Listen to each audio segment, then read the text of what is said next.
And a very good Saturday morning, afternoon, evening to you, the Whenever Saturday podcast with your host, me, Andy Pollack. Get to our sponsors first. Now, WrestleMania is a couple of weeks away on April 18th and 19th. I just had to make sure I was looking at my dates correctly for when WrestleMania 42 will be held in Las Vegas. Now, you're already paying for Netflix to watch Monday Night Raw, but do you really want to pay $29.99 just to watch the ESPN All Access service? I mean, what are you really paying for that value? So, what if I told you there's a simpler way to save a lot of money right now? And that is where our sponsor, Proton VPN, comes in. There is a spring sale for 65% off the VPN Plus plan on Proton VPN. $41.88 is a sale right now for a whole year from now until March of next year. So you can secure up to 10 devices at a time, high VPN speeds, block ads, trackers, and malware, 24/7 priority support and live chat, 1,500 servers in 120 countries, which means no restrictions, which means if you use a server in Canada and you have Netflix, you'll be able to watch WrestleMania 42 on Netflix Saturday, April 18th and Sunday, April 19th without having to worry about ESPN's ridiculous streaming service that they're just making you watch WrestleMania. So, that being all said, go check them out. There's the VPN Plus monthly plan. You can go by month, $9.99. There's the 2-year plan. You can pay $71.76. So what are you waiting for? Save some money. Don't pay $29.99 just to watch WrestleMania on April 18th and 19th. Visit protonvpn.com. All right, so let's talk about accounting. Talk about that because guess what? Tax day is approaching on Wednesday, April 15th. Have you not filed your 2025 tax return yet? Yeah, I'm going by the script, so don't mind me. Well, you need accounting in the New York area, specifically, let's say if you're, I guess here in Queens or if you're in Long Island. Trust somebody who's been in the business now for over 30 plus years. I originally said 25. No, it's 30. Michael Longobardi and its services. He will help you out if you need your individual tax planning service. He is a CPA, a certified public accountant. So if you need your 2025 tax return filed before April 15th, because April 15th is coming. It's 2 weeks away already. Wow, tax day is right around the corner. So if you need your individual 2025 tax return filed, Michael and his associates are the people that will look out for you. He also has business planning services. So you need bookkeeping, financial planning, financial statements, payable services, business tax returns, and of course, if you need tax planning for quarterly services, Mike is the guy for you. So, you can visit mlongobardytax.com. All the information to contact his office in Floral Park, his email address. Or, I give you the address right now because let's say if you're desperate, because again, April 15th, I said, right around the corner, you can visit Mike at his office in beautiful downtown Floral Park, 9A Vernon Street, literally right there on Tulip Avenue. The Floral Park train station's right there, so you can take the train to Floral Park and even see Mike yourself. So, again, visit mlongobardytax.com. Now, we're going to talk about automotive repair.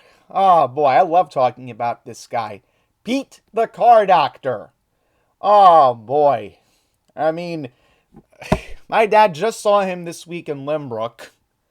And I want to mention that you're having issues with your suspension or tire issues. Pete's the guy that will look out for you along with his specialist, Elvis. And you could trust Pete. Because Pete's been complaining, why haven't I brought this up about him? But Pete is a ASE certified master automotive technician.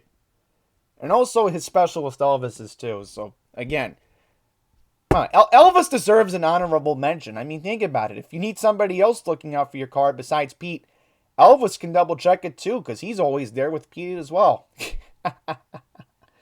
So you need an oil change, Pete can do it, because my dad also just got an oil change from him too.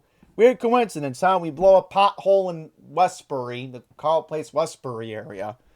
We need the suspension checked. Hey, think about that. Because Pete's been getting a lot of suspension jobs the past couple of weeks with the potholes on the road. Now also, this is the ideal week.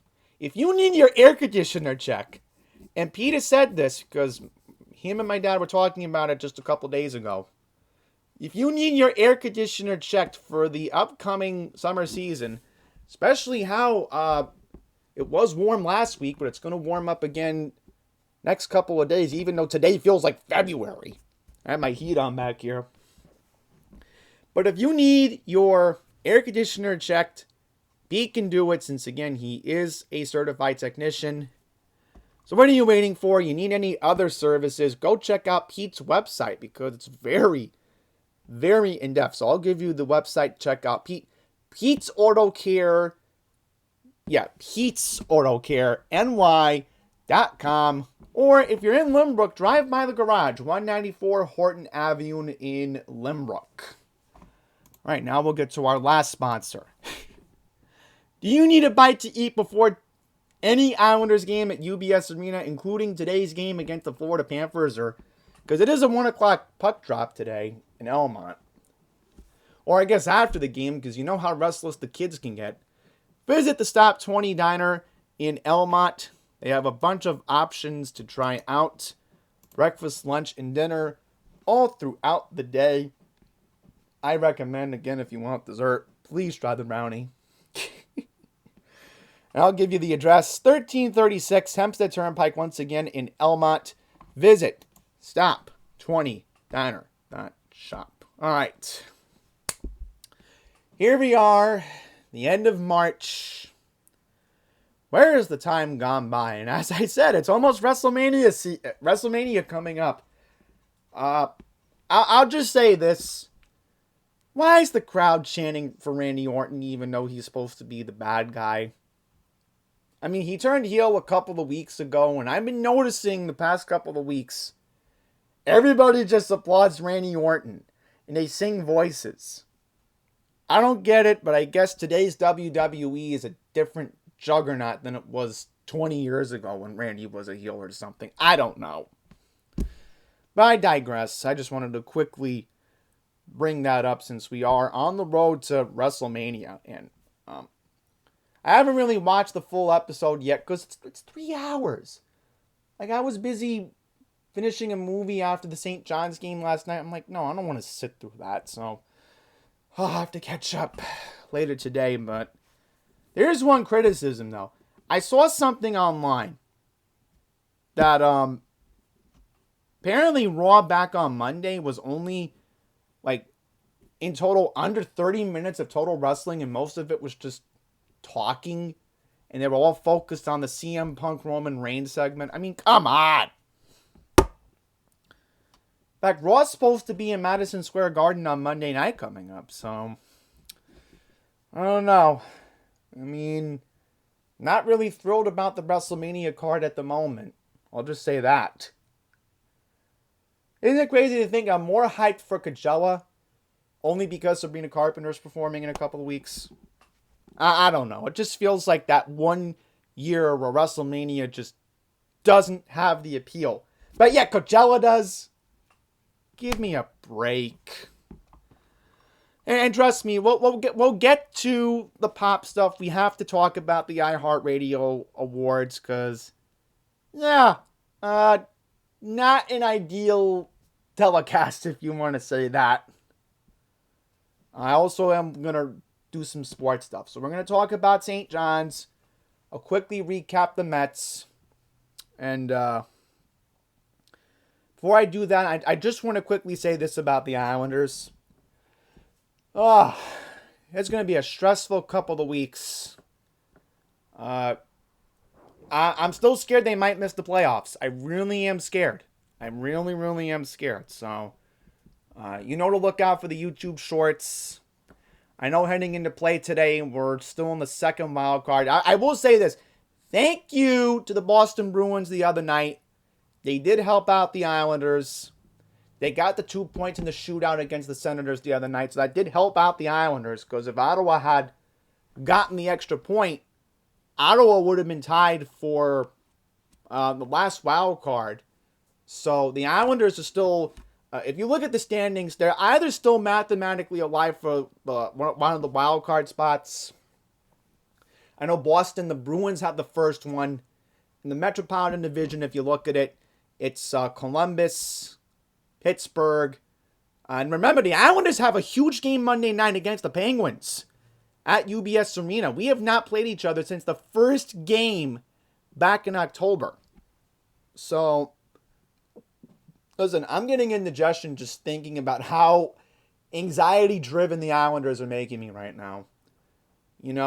This team, they have highs, they have lows. Ugh, boy. I'm just scared. I really am scared. I'm still scared we might miss the playoffs.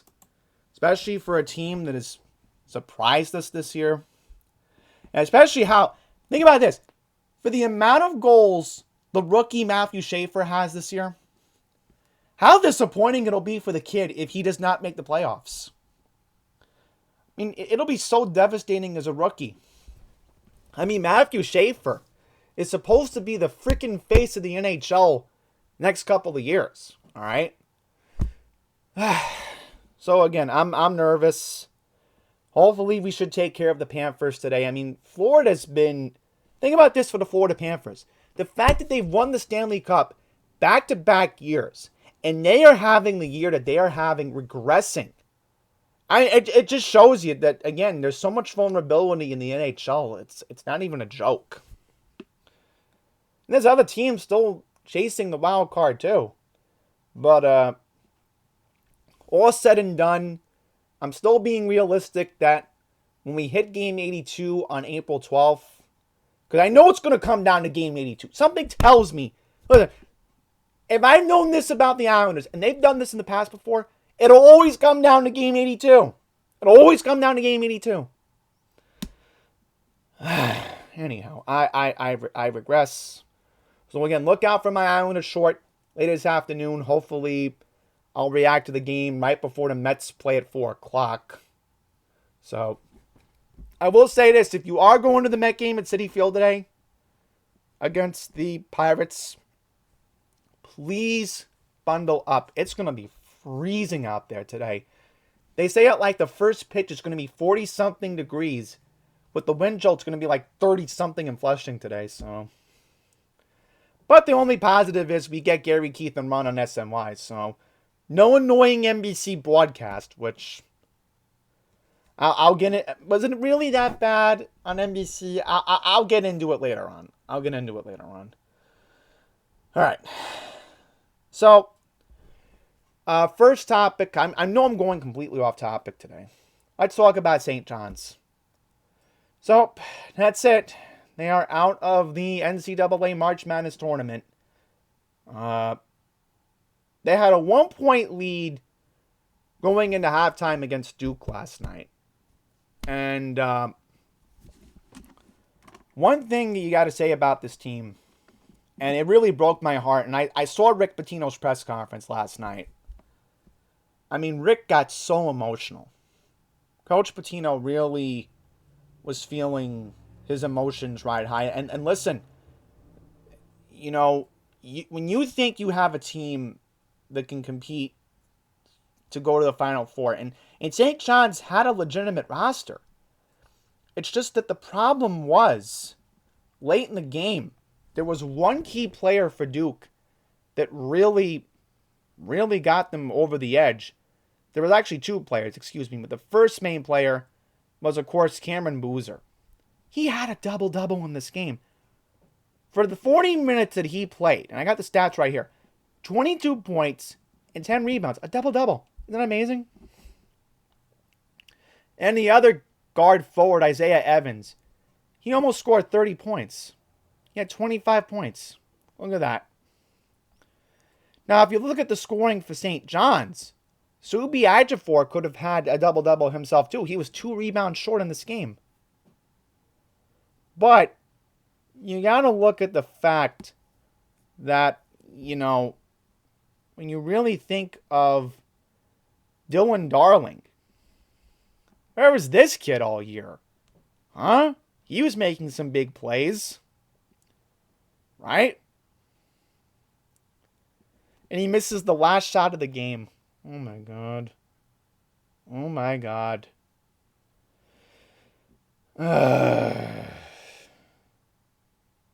I'm just like, why? And Ruben Price. Where was this kid too? He was making some shots as well. Now, Hopkins looked good. So did Mitchell. Right? The other kid. But when you hear Pitino say they were such a good core, this and that, they were, again, we could have went deeper. I don't know. It was just Duke looked like they were a little bit better. Could have went either way. But at the end of the day, and this is, I got to show you what was on the Daily News this morning. I saw it on New York One this morning. I mean, look at this. I mean, that doesn't tell you, how heartbreaking this is. Then I don't know what to tell you. I was hoping to come on here today, getting all excited for a potential rematch against UConn tomorrow. All St. John's had to do was win, and they would have had one of the easiest paths to the Final Four in the history of the tournament. Because they've beaten UConn before. They could do it again. Right? Oh my God. So, this is going to be a different team next year. This is going to be a different team. Right? They'll be so different next season. It'll be so hard fought with next season's team, right? It's just crazy to think that Dylan Darling was the reason why they got to this spot in the first place. And he can't even make the last shot of the game again. Why?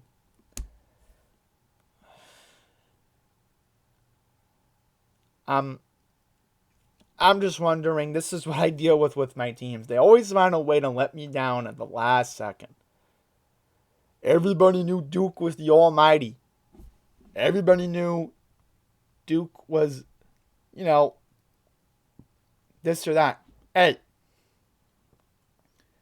end of the day, that's how it happens. John Shire, he's still young. All right. He's only 38. You know how young that is? John Shire is going to be coaching the Duke team for many years to come. Either he wins it this year and down the line. Father Time is catching up to Rick Pitino. I mean, is Rick going to win another coat? Is he? He's 73. He's 73. Think about that.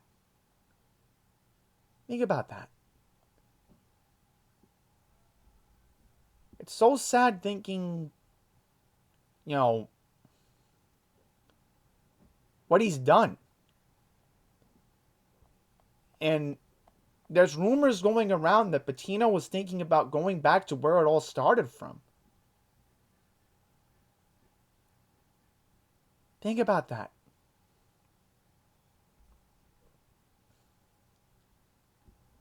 He might leave. They might need a new coach.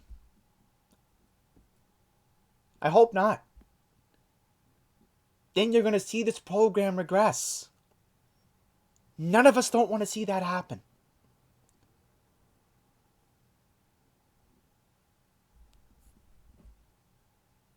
So we have to hope and pray that Rick's going to stay with St. John's. No one wants a head coach replacement right now. No one does. There's an appeal to coming to St. John's if you know Rick Pitino was still the coach. If you recruit the right kids and somehow, some way it goes well next season, I know maybe they can win a third straight Big East championship next year. But then maybe you go far in a tournament. Maybe you do. I don't know. Who knows? I don't want to think about it right now, but I really am scared what this team is going to look like next season. No Subi Ejiofor. We know that. He's likely going to go to the NBA, and you'll see highlights of him rebounding ridiculous amount of numbers. Could be a new core next season. We'll have to wait and see. But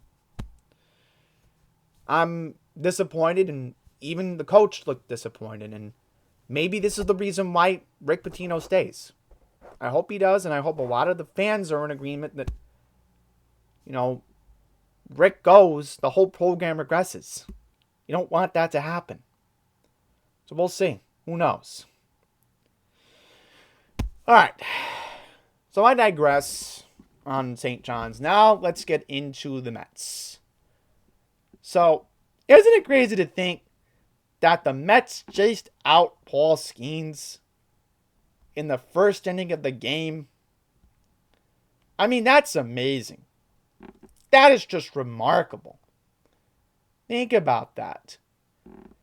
And also, a part of it has to go with O'Neill Cruz making those mistakes in the first inning against the Mets. Wasn't that crazy? I don't get any of that, but whatever.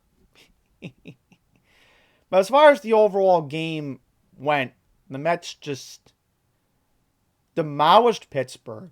The only thing for the Pirates, Brandon Lowe hit 2 home runs? All right. Guess that's good enough. The Pirates tried making some noises, but Carson Bench became the first New York Met since Kazuma Sui in 2004 to hit an opening day home run. First rookie. Now, I said a lot of good things about this kid because I knew he was going to make his mark shine. Obviously, we don't know if or when Mike Tauchman will be on this roster. I wanted a major league veteran, but whatever. The only other takeaway was the catcher Francisco Alvarez hit a home run. All right, not bad. But I will say this. The NBC broadcast was all right, I guess. Compared to what I was seeing with the Yankees broadcast on Netflix back on Wednesday. At least I'll give NBC credit. They kept the same score bug from their sports regional broadcast that you see in San Francisco or Chicago or Philadelphia in that regard. So, hey, got to give NBC some credit, right? Half-Fast version was okay. But it's not the same as your regular announcers. It's not like Gary Cohen, Keith Hernandez, and Ron Darling, who will be going most of the way now. I don't think the Mets have another nationally televised game for a while, maybe. So that's good, thank God. I mean, I just want to hear my announcers, please. Especially 2 of the guys that were on the 86 Mets. So, Peralta looked pretty good. He was able to eat innings. How many strikeouts did he have? I didn't look at the strike. Oh, look at that. Okay, so he pitched 5 innings, 6 hits given up, only 4 runs, 7 strikeouts, no walks. Tobias Myers was able to eat 3 innings in the bullpen. Luis Garcia, right? So not bad. Not bad. So thankfully, no need for Luke Weaver nor Devin Williams, the 2 former Yankees that are now with the Mets. There was that. So Peterson's pitching today.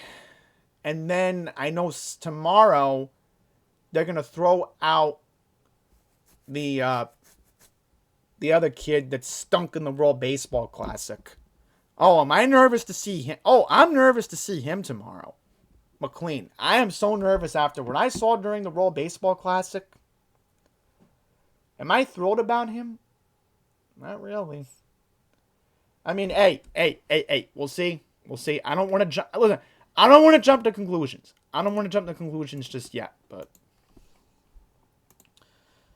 only time will tell, you know? It is what it is. It is what it is. So, now that we got into the Mets, and we did get into everything else that had to discuss with them, let's get into the iHeartRadio Awards. And oh my goodness, it was all about Taylor Swift, huh? Oh. Why aren't I surprised it was all about Taylor Swift? Now, am I a total Swiftie? I mean, yeah, I know most of her discography.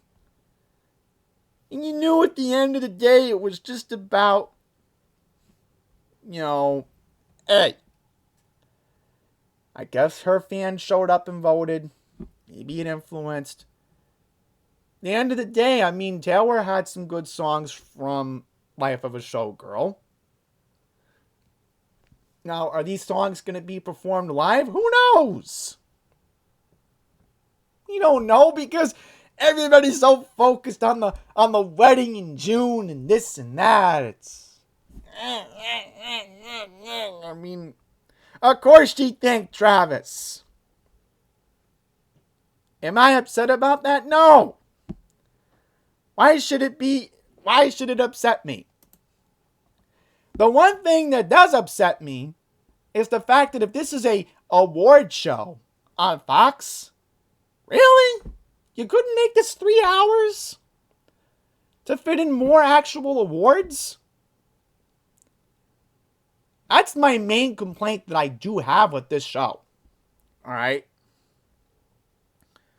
I will mention it, okay? That's one major complaint I do have. I mean, look, here's Taylor Swift right here with one of her 7 awards. She won 7 awards.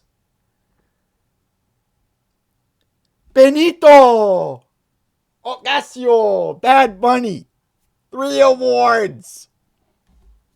3. Latin Pop Urban Artist of the Year, DTMF Best Latin Song of the Year, and then, of course, Best Latin Pop Urban Album of Dibra Dira Mas Bodos. And it was announced, by the way, that Bad Bunny will be opening the FIFA World Cup. So he will be the performer for that. Which, again, I've been saying, that's where he should have been performing, not the Super Bowl halftime show. Wrong demographic. I'm not trying to be controversial here, but really? Whatever. I'm not Roger Goodell. I'm not Jay-Z. I don't control the Super Bowl halftime show. Oh, and here's something good. Alex Warren wins Song of the Year. Yay! All right. Just counting it. 1, 2, 3, 4, 5. Yeah, here we go. Okay. Taylor Swift for the 7 awards that she won. You ready for the list? I'm going to read them right from my phone. Here we go. Artist of the Year. Album of the Year. Right? Life of the Showgirl. Pop Song of the Year. Fate of Ophelia. Pop Album of the Year, Life of a Showgirl. Best Lyrics, The Fate of Ophelia. Best Music Video, The Fate of Ophelia. Best Tour Style, The Eras Tour. See, I'm not surprised that it outbeat the Short Sweet Tour by Sabrina Carpenter. I'm not surprised. Because it's Taylor Swift. Am I upset about it? No, again, of course I'm not upset about it. It's the 20th anniversary of Taylor Swift's first debut album, 2006. I didn't know about Taylor until the Kanye West incident. So to be fair, and by the way, irony, Kanye dropped an album last night, Bully. So, thankfully, he's finally apologized for all the anti-Semitic comments he's been making. I digress. Kalani did win for the R&B category, no surprise. I knew that was going to happen. Oh, and this is where things get good. This is where things get good. I'm going to mention one more thing about one particular artist that everybody knows that I cannot stop talking about, and that is, of course, Sabrina Carpenter. Oh, this is where things get good. The Team Sabrina account last night posted this picture from one of Sabrina's shows in South America during her South American tour that she just wrapped up. Sabrina won Pop Artist of the Year. This is my issue with Fox. This is not Taylor Swift's fault. I don't have a bad bone to pick with Taylor. I don't. If it wasn't for Taylor, Sabrina Carpenter wouldn't be in the spot that she's in right now. And technically Miley Cyrus too, because they did give Miley Cyrus a honorary award. So did they give John Mellencamp, right? Now, again, I don't have to go into the performances. Okay, that's the other issue that I have. It was mostly performance-based, which is fine. It's an award show. Okay. But if you know you have a lot of awards to give out, this is Fox's end, and this is iHeartRadio's end. You couldn't make this 3 hours? I'm sorry. That's my main criticism. They could have given Sabrina the award at the Dolby Theater. Sabrina could have been holding the trophy that she wanted to hold last year in person. She had to do that pre-recorded message last year in Europe, which again, scheduling conflicts, whatever. Which, by the way, supposedly there was a rumor that Sabrina wanted to be in the Hannah Montana 20th anniversary special, which did air on Freeform last night. But, hey, this should have been 3 hours. I'm sorry. They could have given Sabrina an opportunity to congratulate the award, right? I found out Ludacris hosted an after party, and there was like a couple, because you know how these things work. You have an after party. You know, award shows normally have after parties. I found out in an undisclosed location, because again, I didn't know where it was myself, but closed door after party event. Ludacris hosted, because he was the host of the show himself.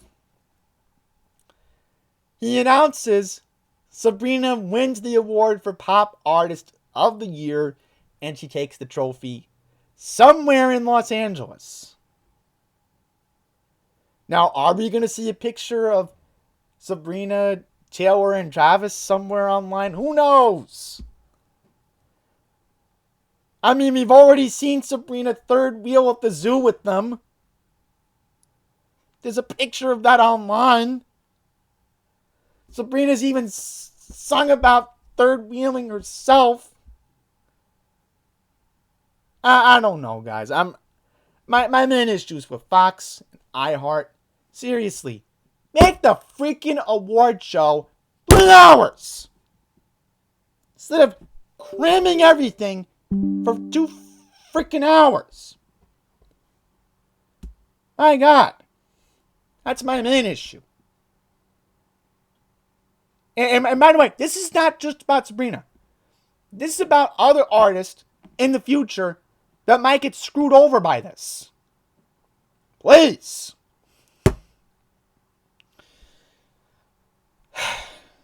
Olivia Rodrigo's making new music soon.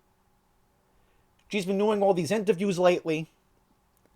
And apparently there's a rumor going around that Sabrina was in New York sampling new music with her producer, Jack Antonoff. And by the way, Jack Antonoff also produced for Taylor Swift, by the way. And get this. We know what day Taylor Swift's wedding will be, June 13th. Get this. Jack Antonoff will not be able to attend the wedding in Rhode Island. Get this. Bleachers is doing a show on the same day Taylor Swift is getting married. What? Go figure that out. All right. So I've said what I need to be said for this week. We wrap up another edition of Whenever Saturday. I might talk about the Final Four next week. See how the Mets do. I'll make some comments about the Islanders and whatever. And I will mention this. April 18th, I will do my WrestleMania 42 predictions.